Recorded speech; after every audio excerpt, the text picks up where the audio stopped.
Welcome back to Axis of Truth on JNS. I'm Emily Schrader, and today's episode we'll be discussing the tragic situation in Syria this past week as these Islamist hordes continue their campaign against the Syrian Druze population. Will the scourge of Islamism ever stop in its pursuit of ethnic cleansing of the minorities of the Middle East? We'll talk with national security expert Brigitte Gabriel about how this threat impacts the West. Plus, we'll have a look at the IDF's intensified campaign against Hamas in Gaza and the possibility of snapback sanctions on the regime in Iran.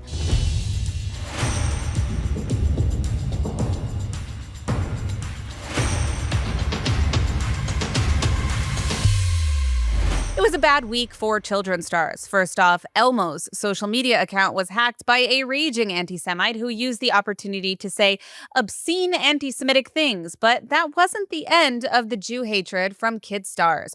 No, Miss Rachel for Littles, who has rapidly risen to be one of the most beloved icons amongst children, decided this week that she would collaborate with a Gazan influencer and terrorist fanboy, Motaz Azaiza. Now, for clarity, Miss Rachel has spent the past year or so spreading conspiracy theories about Israel killing kids in Gaza, deceiving her audience by falsely claiming that Israel was not allowing aid into Gaza when they were, sharing photos of children with cystic fibrosis and falsely claiming that they are starving Palestinian children, and completely and utterly ignoring the fact that Hamas kidnapped, raped, and killed Israeli children on October 7th. Oh, and is still holding hostages in Gaza. Let's not forget the fact that Hamas has been exploiting and abusing Palestinian children from infancy, recruiting them to die as jihadists and forcing them to join their terror death cult at 12, 13, 14 years old. Funny enough, Miss Rachel is silent on that one. She's not silent, however, on the completely falsified claims that Israel was about to kill 14,000 babies in 48 hours in Gaza. Strangely enough, when that didn't happen, she issued no apology or correction for her blood libel or for any of the fake photos that she has shared. But that wasn't enough slander for Miss Rachel, who decided to use her platform of more than 20 million followers to collaborate with Motaz. Now, Motaz, for clarity, is not a journalist, contrary to what he claims. He exited Gaza on a Qatari Air Force jet. He's been caught staging propaganda in Gaza. And last week, he eulogized terrorists who stabbed innocent people at an Israeli shopping center. He has also explicitly praised October 7th mastermind Yahya Sinwar and called on fellow Palestinians to join in the actions of October 7th. Let me repeat that. Motaz praised the kidnapping, assault, and murder of Israeli babies and children publicly. And now Miss Rachel, one of the most popular children's stars, is platforming him to her audience of millions of American children. Exactly what kind of message is this supposed to send to children? Miss Rachel, it's one thing to express sympathy for children facing war. It's another thing entirely to gaslight the entire world about the plight of children on one side while spreading disinformation about children on the other side. Shame on you. Well, it's been a busy week in the Middle East and not a particularly good one. First things first, the scenes of absolute horror in Syria. The Druze, which are a religious minority and a persecuted minority throughout the region, with, of course, the exception of Israel, have been facing massacres at the hands of al-Jolani's forces and their Islamist friends. Now, throughout the week, Syrian Druze in Suwaida have been brutally killed, with over 298 Druze being executed by Islamists and hundreds more being killed in conflict. Over 1,020 casualties and counting, and the Syrian regime also cut off all electricity and water to that village of Suwaida. Now, there have been ongoing horrific scenes of barbaric slaughter of Druze in the local hospital, of Druze being beheaded, of Druze being forced at gunpoint to jump off balconies of their buildings, and of the kidnapping of dozens of Druze civilians. And all the while, the only country in the world helping them is Israel. Israel has carried out ongoing airstrikes to prevent at least some of these Islamists from being able to carry out their intended genocide. And instead of receiving praise, the world has still responded with condemnation of the Jewish state. But the people of the Middle East do know the truth, and that's why we saw the footage of Syrian Druze waving Israeli flags inside Syria. Who would have ever thought? In any case, our love and full support for the Druze. Israel will not stand by silently while their October 7th occurs. And now for our next story, I have to admit, I wish I had something more uplifting for you guys today, but this is really important to understand the region this week. The Islamic Republic of Iran is once again facing pressure both internally and externally. Last week, Germany announced they would be formally requesting the reinstatement of snapback sanctions due to the regime's complete non-compliance with the IAEA, whom they cut off entirely. Meanwhile, the regime is scrambling once again to pretend they're going to negotiate with the E3, Germany, France, and the UK, while also simultaneously threatening Europe should they move forward. Just for background, the snapback mechanism would restore all UN sanctions on the Islamic Republic without the possibility of veto from Russia or China. Now, this week, the regime stated that they would be holding nuclear negotiations, but they're demanding preconditions that include condemnation of U.S. and Israeli attacks on Iran, recognition of war-related damages, and guarantees against future aggression. Good luck with that. Now, internally, the regime is also taking some heat after the security forces opened fire on 2 cars at a regime checkpoint, killing 4 members of one family. One of them, a 3-year-old girl, Raha Sheikhi. This follows a series of similar incidents of besieged paramilitary or IRGC forces killing innocent Iranians in recent weeks. 2 young men were shot and killed in Hamadan on July 2nd, and there has been zero accountability from the regime. And last but not least, Gaza. The IDF is intensifying efforts and even evacuating central Gaza, including the area of Deir al-Bala, which until now has been mostly untouched by the war. Hostage talks are still ongoing, but with Hamas refusing every offer, there has been really limited progress. In the meantime, however, the IDF has taken the opportunity to double down on Hamas infrastructure with massive explosions blowing up tunnels and other weapons caches. In at least one of these attacks on Hamas tunnels, you can actually see the secondary explosions, proving how Hamas is using Gaza as cover, literal cover, for their underground terrorist activities. Well, now I want to turn to my guest for today to discuss more about the Islamization of the West and the challenges which Islamic colonialism has posed to the region as a whole. My guest today is someone who has long been an outspoken voice against extremism, coming from Lebanon herself and experiencing firsthand being used as a human shield by a terror group. Brigitte Gabriel has become one of the most known voices sounding the alarm about Islamic extremism in the West. Now, as Israel continues to battle against the forces of the Islamic Republic of Iran, as well as battling Muslim Brotherhood subversion in the United States, Brigitte has remained steadfast in calling out the radicalism that she herself survived in Lebanon. Brigitte is also a New York Times bestselling author with her latest bestseller titled Rise. She's also a national security analyst and the chairman of actforamerica.org. Brigitte, thank you so much for joining us today. Thank you. I'm delighted to be with you. It's really a pleasure to have you here. Now, to start, I want to ask you, as a Lebanese yourself, what impact has the Islamic regime in Iran had on Lebanon? I mean, what's the attitude on the ground towards Hezbollah and the Islamic regime itself today, inside of Lebanon?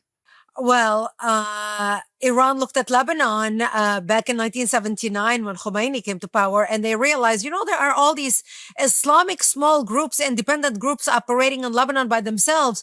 Why don't we group them all together and call them Hizb Allah, the party of Allah?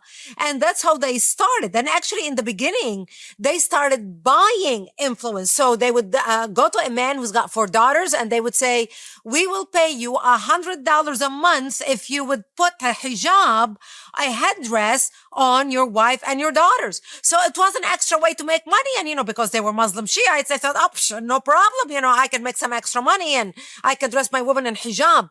And so they started buying influence that way. And that's why all of a sudden you started seeing in Lebanon all these women dressed in black and, which you usually did not see before that.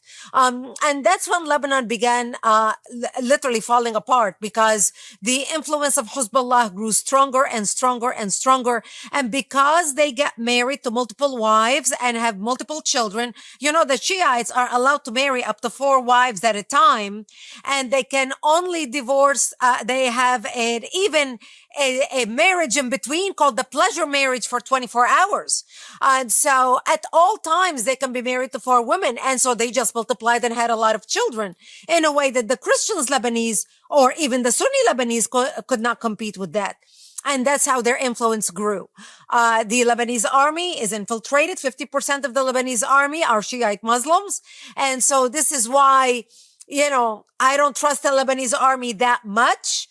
Maybe now they are feeling a little bit together because Iran is weakened. Hezbollah is weakened a little bit.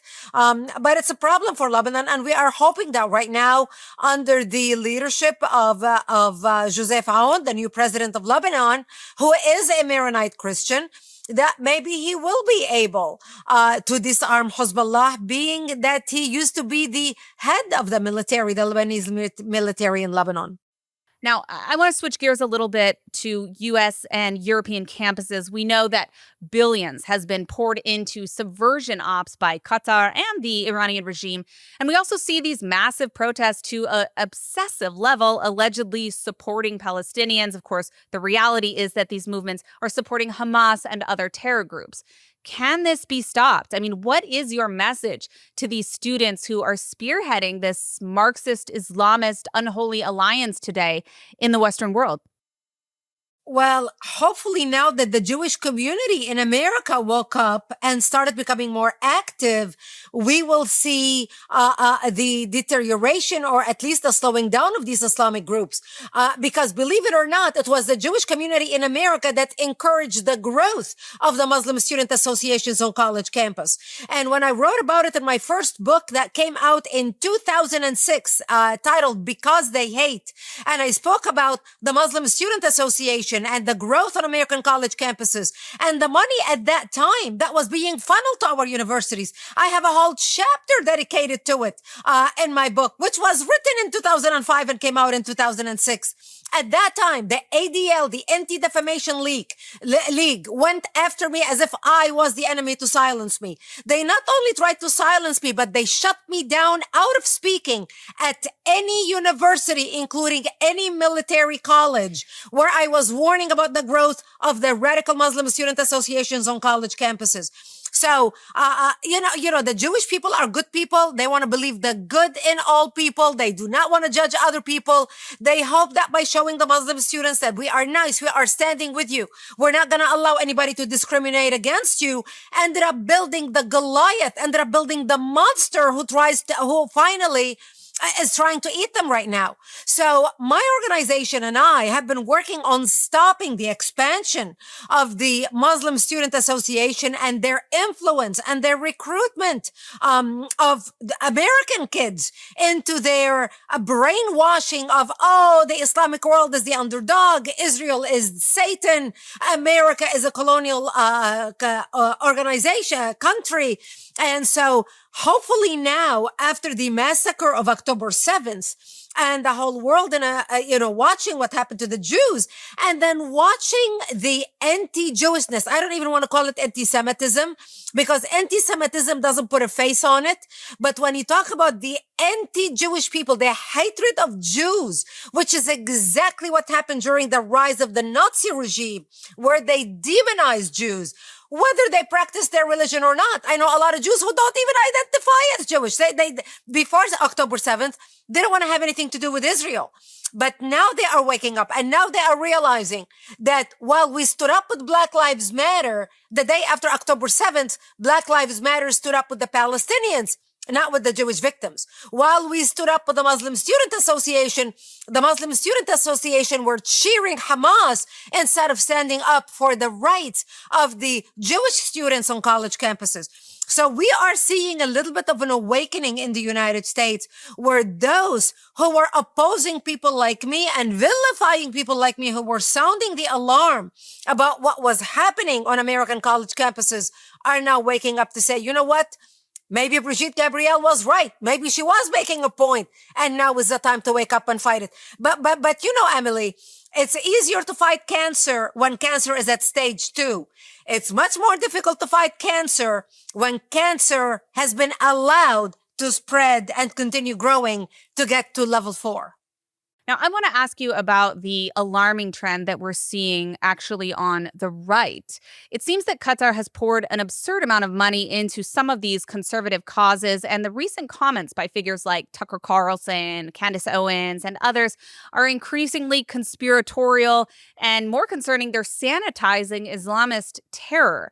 What is going on? Why are these so called America First activists attacking the US Israel alliance, and what's really behind it? Well, they are misguided. They are wrong. People like Candace Owen, who basically was propped up by the Jewish donors in the United States, was invited to speak at Jewish conferences in the United States, was made because of the exposure and the platform that was given to her by Jewish organizations in the United States. Unfortunately, Candace Owen has turned against the Jewish people. And I watched an interview with her the other day, and she was talking about, oh, well, the rabbi, I visited the Holy Land, and the rabbi or somebody was showing me how, the Arabs are put like in concentration camps, even in Jerusalem, and they can only live in this area, and they can only live in this town. And I'm thinking to myself, what are you talking about? You go to Lebanon, the Christians live in this town, the Muslims live in this town, the Druze live in this town, and that's in Lebanon. You walk into Syria, Egypt, any Arabic country, people of a certain religious sect tend to live in their own communities. That's just the way it is in the Middle East. Israel does not force the Palestinian Arabs to live in this section or this Arabic town. It doesn't tell the Druze, oh, you only can live in Osfia near Haifa. You cannot live in Haifa. They just happen to be more Druze in Osfia than in Haifa. It's just the way it is. Unfortunately, she is reflecting her own experience being raised as a Black woman in the United States with the segregation of the Black community. And she is implying that as if this is the way it is in Israel, which is so misguided, so untrue, and very ill-informed about the situation in Israel or any place in the Arabic world. Like I mentioned, you go to Jordan, you go to Egypt, you go to Lebanon. The Christians live in this city or this community or this town. The Muslims live in this town. It has nothing to do with one group telling the other group, you're not allowed to live here. It's just the way they are. As with Tucker Carlson and a lot of the other conservatives who are very leery of war, very weary of war, they do not want to be dragged because they thought that standing with Israel is going to drag America into another war in the Middle East long term. It's a very different situation than the war in Iraq or the war in Afghanistan or any other war that we went and got involved in because we were attacked in the United States. And the situation with Iran, Israel was doing all the work. Israel was doing all the attack. Israel did not depend on the United States. It was great that the United States came to help, but it was the Israeli brains, military, Mossad, IDF, their weapons.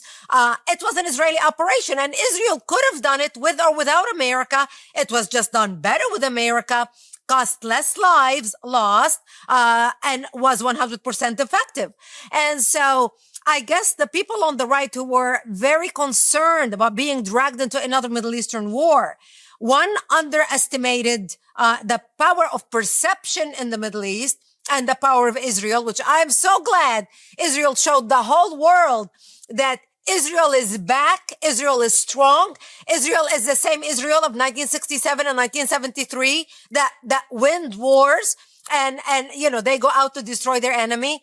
And now, it's just, we did not get dragged into World War III. But right now, these voices are still misguided. They are listening to, especially in the Candace Owens case, I'm not sure about Tucker Carlson being pulled to the Palestinian, 50,000 Palestinians, are killed in Gaza. But unfortunately, the Candace Owen camps is still thinking that way.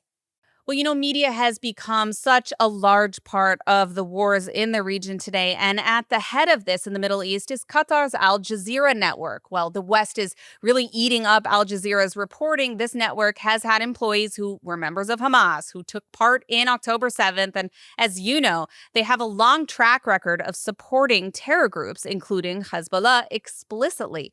How should the West deal with propaganda networks like Al Jazeera? Well, one, we need to ban them in the United States. I can tell you my organization worked with Congress for the last 15 years, especially when Al Jazeera started airing in the United States, because we knew they were funded by Qatar. We knew they were the mouthpiece of a terrorist regime, basically getting the talking point to brainwash the West, unsuspecting, uneducated Westerners about the situation in the Middle East and brainwash them. But, in America and in the West, and especially now with the internet, one, you have freedom of speech. Two, the world has become smaller because of the internet, because of the exposure. You want to watch anything, you just go into the internet, log into whatever web address, and you can watch it. What needs to be done in the United States more is a better PR campaign for Israel, putting out the information, using voices that are effective in the media. And here's what I mean by that, Emily. When Israel puts out people doing PR for Israel, you see generals or older men speaking in a very heavy English accent, talking about UN Resolution Article 242, Article 1 and 2. You look at Al Jazeera, they bring in Arabic Palestinians who are fluent in English. They are younger. They are mostly women who are talking about the Palestinian cause. I mean, I'm not sure if you were young enough to remember Hanan Ashrawi. Here's a Christian woman, middle-aged, that the Palestinian Authority and Yasser Arafat made as their representative to the media. And who did Israel have as their representative? All generals speaking with heavy accent, cannot connect to the people. On the other side, you've got Palestinians painting pictures with their stories. Oh, there was a little woman, breastfeeding a baby, stuck at a checkpoint because the Israelis would not let her go through with the ambulance for 8 hours, stuck in the heat and the sun, and the poor baby was crying. You can picture those.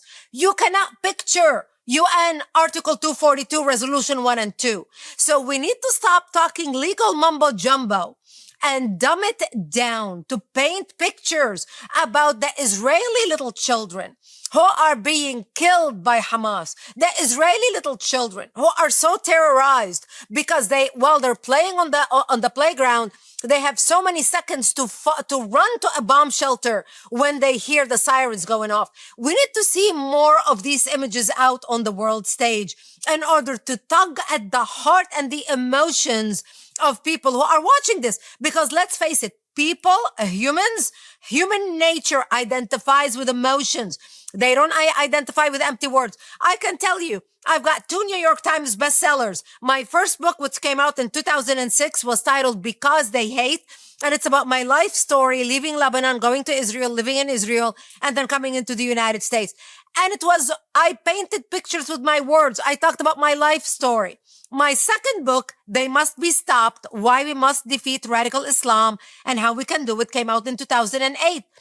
It was a little bit about my story, but the book was informational, educational, about the rise of radical Islamic terrorism across the world, how the internet was used as a weapon to recruit terrorists to spread their message. Which book do you think sold more? Of course, the first book, because everybody identified with the human story. And so the Israeli government would be wise to utilize more women, more younger women who are fluent in the English language, who are able to get on camera and share stories. And let the generals do what they do best. Let them think about war strategy. But when it comes to the media, you've got to be able to understand how to communicate in the 21st century. Now, before I let you go, I want to ask you one more question. Israel has, of course, taken a lot of heat in Gaza for civilian casualties. This is despite the fact that the estimated combatant to civilian ratio is remarkably low for urban conflict. So as someone who has lived through this kind of a war in Lebanon yourself, what is Israel doing that they shouldn't be? And what are they not doing that really needs to happen? Look, Israel is doing exactly what it needs to do. Israel is doing the right thing. I mean, there has never been a war in the history of humanity where we had such a low level of casualties compared to terrorists who are conducting the war. And yet the world is attacking Israel because the world is going to attack Israel no matter what Israel does. The world hates the Jews no matter what the Jews do. It doesn't matter how many Nobel Prizes they win. It doesn't matter how many things they create for humanity. It's either out of jealousy, out of resentment, out of hatred, out of whatever it is. It's the reality that the Jewish people live with. And every generation has to face this monster over and over and over again, which is so sad and it's heartbreaking, but it's reality and it's been the history of the Jewish people. And I have to share a story with you. Speaking about, how the Palestinians are betraying about all the people, all the kids that Israel killed in this war. On Sunday, I go to Costco grocery shopping. So I'm pulling my cart, walking into Costco, and the guy who works at Costco, the guy who collects the carts from the parking lot knows me, knows exactly what I do. He's on the left. So we always have these debates. And he stopped me and he said, "What do you have to say about 50,000 people? 50,000 people died, the poor Palestinians that died, that Israel killed." And I said, "Where are you getting your information from?" I said, "I want you to think for 1 second. You know how when a dead body stinks and it smells really, really bad?" And so he said, "Oh my gosh, yes." I said, "If you're walking by a dead animal and there's a cat dead for a week, you can't even smell it, And I said, in earthquakes, you see people walking around with masks because the stench is so bad, they can't even smell it. And I said, how can people still walk in Gaza if 50,000 people died and they don't have to wear a mask? There's no smell. There's no stench. Where are the graves? Where are the funerals? How can you hide 50,000 people dead? And so people don't think about the technicality of the words. They just say, Israel just killed 10,000 people in this attack. How? If Israel killed 10,000 people in this little area, you wouldn't be able to walk into it, especially if there's nobody cleaning the bodies for a month. And so they don't think like that. And so what Israel has to do a better job in showing people that and repeating the message. This is the lowest engagement in the history of humanity, where as little civilians have killed as possible, and give comparison to how many civilians died in World War II compared to how many military men died in World War II, and different bombings, whether the bombing of London, the bombing of whatever around the world. This is the type, again, it's an information war, Emily. We live in the information age, and people listen in sound bites. Israel, and what's mind-boggling to me is the Jews perfected marketing. They perfected Hollywood. They perfected the internet. They created technology, and they do the best advertising for any product. Car companies, shoe companies, hair companies, shampoo companies, Hollywood, the glitz. Yet when it comes to messaging, they all sit aside. It's like they are afraid to defend themselves. And I think they need to do a Hollywood-style campaign to combat this bad public opinion. All right. Thank you, Brigitte Gabriel, for joining us today and shedding some light on the situation in the Middle East. Pleasure to have you with us on Axis of Truth. Thank you very much. Have a great day. Well, before we wrap up, I want to take you through our weekly good, bad, and ugly from around the world.